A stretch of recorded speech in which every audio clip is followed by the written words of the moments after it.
Ngiyanibingelela bantu abathanda uNkulunkulu, uyanithanda kakhulu uNkulunkulu. Makadunyiswe uNkulunkulu onothando olungunaphakade ngegama lendodana yakhe uJesu. Masithole izwi lanamuhla kwincwadi kaDaniel uchapter 3 uverse 16, 17 no-18 ifundeka kanje. OShadraki noMesheki no-Abednego baphendula bathi enkosini Nebukadnezari, thina asidingi ukukuphendula kule ndaba. Uma kunjalo, uNkulunkulu wethu esimkhonzayo unamandla okusikhulula esithandweni somlilo ovuthayo. Yebo, uyakusikhulula esandleni sakho, Nkosi. Kepha noma kungenjalo, makwazeke kuwe Nkosi ukuthi asikukhonza onkulunkulu bakho, singakhuleki esithombeni segolide osimisileyo. Hawo la amazwi engifuna ukuthi siwabheke namuhla. Lana kuzwakala amazwi kaMesheki, uShadraki noAbednego bephendula uNebukadnezari inkosi. Lana uma ubona kuqhathaniswe uNkulunkulu noNkulunkulu basemhlabeni. uMesheki uShadraki noAbednego bamela uNkulunkulu kaIsrayeli, uNkulunkulu ophilayo. uNebukadnezari umele uNkulunkulu, angithi onkulunkulu bakemhlabeni, ngoba naye kunesithombe sakhe segolide esibekiwe, kusho ukuthi naye uNkulunkulu umele onkulunkulu bonke basemhlabeni. Ingakho ezwini kusho ukuthi besho ukuthi asiyubakhonza onkulunkulu, akamunyanga lo nkulunkulu, baningi onkulunkulu bonke basemhlabeni abamele uNebukadnezari. Kuqhathaniswe onkulunkulu, yimpi kaNkulunkulu kaIsrayeli nempi yonkulunkulu bonke, ukuthi kucace ukuthi omuphi uNkulunkulu ophilayo, omuphi uNkulunkulu omkhulu. Ngalendlela okuzomele kwazeke ukuthi omuphi uNkulunkulu omele ahlonishwe, omuphi uNkulunkulu okumele angahlonishwa. Lithi izwi konke ke lokhu kusuke kwijelasi, ngoba labantu laba esikhuluma ngawo, lamadoda ayemkhonza kahle uNkulunkulu, futhi noNebukadnezari inkosi ayeyisebenzela kahle, eyikhonza inkosi uNebukadnezari, kwaze kwasuka umona ebantwini. uSathane wafaka umona, ngoba umona ubuya kuSathane, ubuya kuNkulunkulu, futhi awubuyi ebantwini kodwa ubuya kuSathane. uSathane wasenomona ngabakwenzayo ukukhonza kahle uNkulunkulu wabo, bemanelisa uNkulunkulu kaIsrayeli, baphinde futhi banelise nenkosi uNebukadnezari. Wasesusa ukuthi ke manje makube nale ndaba yokuthi uma umuntu engakhothami esithombeni akhuleke konkulunkulu bakaNebukadnezari, kumele ashiswe. Kwabekwa umbhalo oshoyo okanye kwakhipha isaziso esishoyo ukuthi ongakhothami mayezumqangala, mayezinto ezikhalayo, angakhothami esithombeni uyoshiswa ngomlilo. Kwazi amadoda kuNebukadnezari amtshela ukuthi lamadoda amathathu, uShadraki, uMesheki noAbednego, abakhothami kuso lesithombe, abakhothami kuye lo nkulunkulu amenzile uNebukadnezari.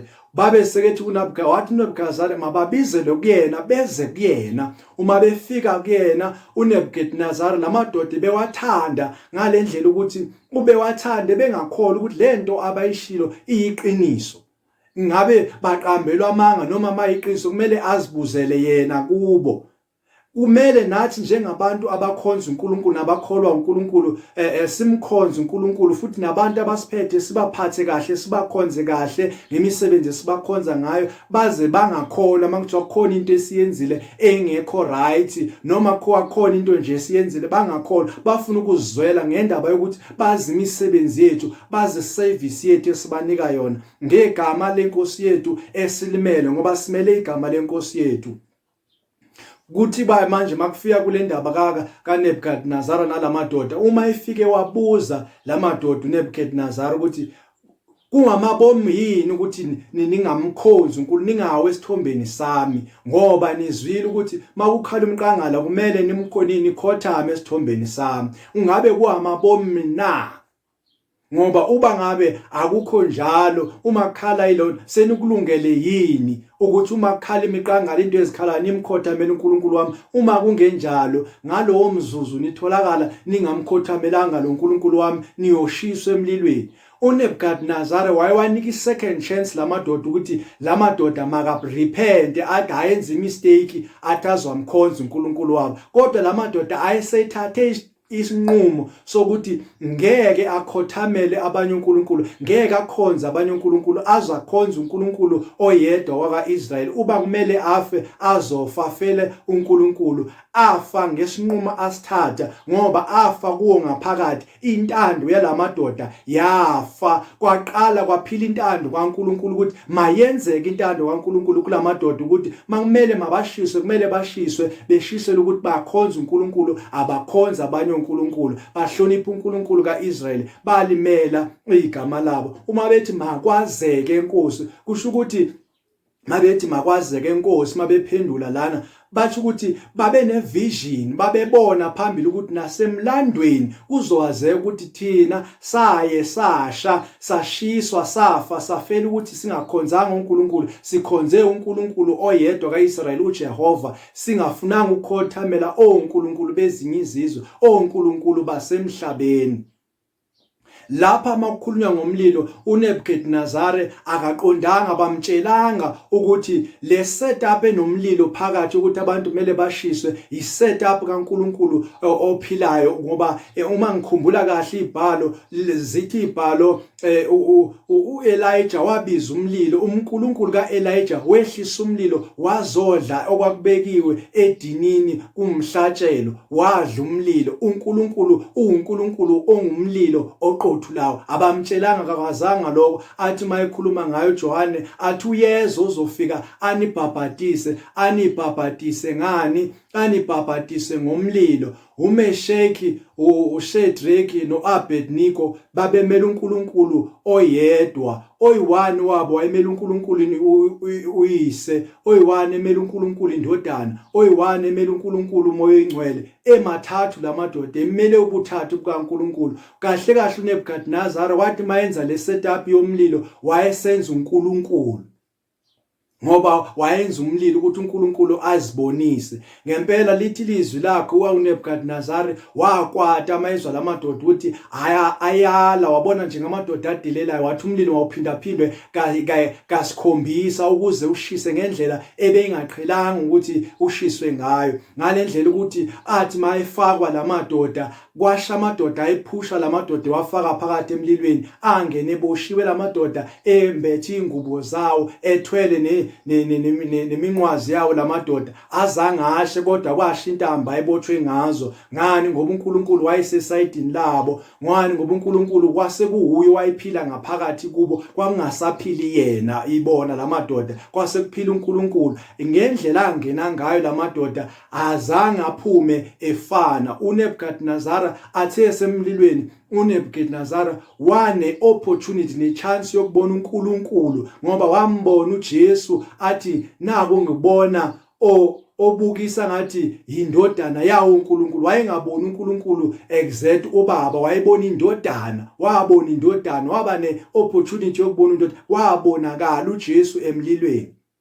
Uma sekubonakale uJesu emlilweni, wawabiza lamadoda ukuthi makaphume. Lamadoda masephumile azange aphinde afane, ngoba indlela aphume emkholwa ngayo uNkulunkulu, ngigarantidi, ngisho ukuthi azange ifane. Aseyimethemba, aseyesatshwa nokwesatshwa, kwaze kwakhitshwa isiyalo sokuthi abantu, umuntu osewatholakala ekhuluma into embi ngoNkulunkulu wabo, lowo muntu wonqunqu ubheke ukuthi manje makuuNkulunkulu kaNebukadnezar kukhulunywa ngokuthi kuzowenza umlilo abantu bashizwe. Manje masukulo uNkulunkulu akuna opportunity, masukuNkulunkulu ophezulu konke uJehova uthi abantu mele banqunwe, abantu benziwe amaphisi nezindlu zabo zidilizwe. Ngani? Ngoba uNkulunkulu uyena omkhulu. Mangabe kukhona otholakele wabe seyahlonishwa uNkulunkulu umhlaba wonke, wase uyahlonishwa kuleya ndawo yaseBhabheli. Lamadoda emele iqiniso ethi ngeqiniso sizofa, sizofela iqiniso. Lamadoda amkhonza uNkulunkulu ngendlela eyisimanga, indlela efanele sikhonze ngayo uNkulunkulu, ngoba uNkulunkulu wethu unamandla okusikhulula esandleni